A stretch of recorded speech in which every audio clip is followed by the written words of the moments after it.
വയനാട് മേപ്പാടിയിൽ കാട്ടാനക്കൂട്ടം ജനവാസ മേഖലയിൽ ഇറങ്ങുന്നത് പതിവാകുന്നു. കഴിഞ്ഞ ദിവസം മേപ്പാടി കാപ്പംകൊല്ലി പുഴമൂലയിൽ കാട്ടാന ഇറങ്ങിയിരുന്നു. കഴിഞ്ഞ ഒരാഴ്ചക്കിടെ 5 തവണയാണ് പ്രദേശത്ത് കാട്ടാനകൾ ഇറങ്ങിയത്.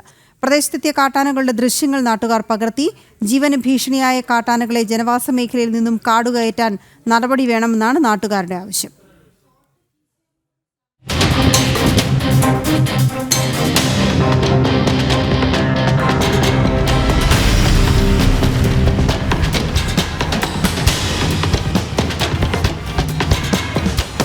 മാസങ്ങൾക്ക് മുൻപാണ് മേപ്പാടിയിൽ ഒരാളെ കാട്ടാന കൊലപ്പെടുത്തിയത്. ആനശല്യം പരിഹരിക്കുമെന്ന വനംവകുപ്പ് പറയുമ്പോഴും പ്രദേശത്ത് ആനശല്യം രൂക്ഷമാവുകയാണ്. കാപ്പംകൊല്ലി പുഴമൂലയിലാണ് കാട്ടാനശല്യം രൂക്ഷമായുള്ളത്. ഒരാഴ്ചക്കിടെ 6 തവണയാണ് പ്രദേശത്ത് കാട്ടാനക്കൂട്ടം എത്തിയത്. ഏറ്റവും ഒടുവിൽ കഴിഞ്ഞ ദിവസം രാവിലെ 2 കാട്ടാനകൾ പ്രദേശത്തെത്തിയിരുന്നു. പ്രദേശത്തെത്തുന്ന കാട്ടാനക്കൂട്ടം വലിയ നാശനഷ്ടമാണ് വരുത്തുന്നത്. ചെമ്പ്രമലയുടെ താഴ്വാര പ്രദേശമായി ഇവിടെ പ്രതിരോധ സംവിധാനങ്ങൾ ഒന്നും തന്നെ ഒരുക്കിയിട്ടില്ല. നിരവധി കുടുംബങ്ങൾ താമസിക്കുന്ന പ്രദേശമാണിത്. പകൽ സമയം പ്രദേശത്തെ കാട്ടിൽ നിലയുറപ്പിക്കുന്ന കാട്ടാനകൾ നേരം ഇരുട്ടുന്നതോടെ ജനവാസ മേഖലയിൽ ഇറങ്ങും.